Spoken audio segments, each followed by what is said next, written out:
Donc pendant que l'autre équipe est en train de se mettre en place, on décharge toutes les caisses, on connecte les 2 casques, on peut lancer la plongée et le briefing juste avant. Ok ? Oh, c'est... Ce que je fais, c'est une reconversion de la marine. Après mes 8 années de service, on m'a donné la possibilité de pouvoir faire une formation. Et donc, j'ai choisi la formation de scaphandrier ici à l'ENS.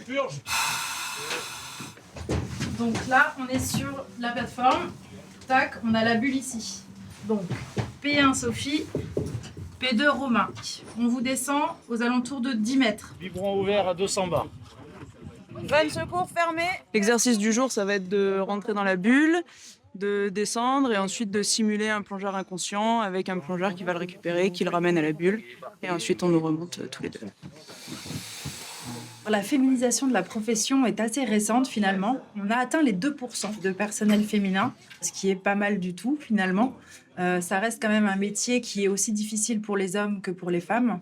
Et donc il faut avoir quand même des bonnes conditions physiques.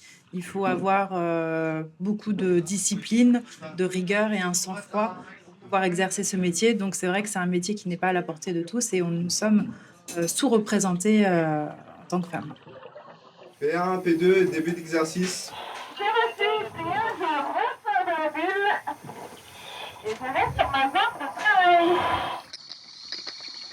P1, est-ce que tu me reçois? Et là, ça répond pas, tu lances les secours.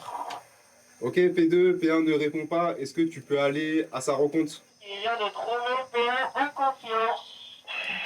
Ok, P2, tu ramènes P1 à la bulle. Moi, quand j'ai commencé la profession, du coup, j'étais la 3e femme certifiée plongeuse scaphandrière. S'il y a peu de personnel féminin au sein des équipes, c'est principalement parce que c'est un métier qui est peu connu déjà pour tout le monde. Et puis, c'est un métier qui nécessite beaucoup de disponibilité.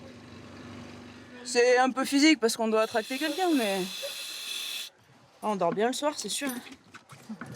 Il y a beaucoup de sociétés qui ont encore beaucoup d'a priori et qui se disent que parce qu'on est une femme, on n'a pas les mêmes capacités. C'est pas du tout le cas. Sophie en sera la preuve et puis il y a de plus en plus de femmes maintenant dans la profession.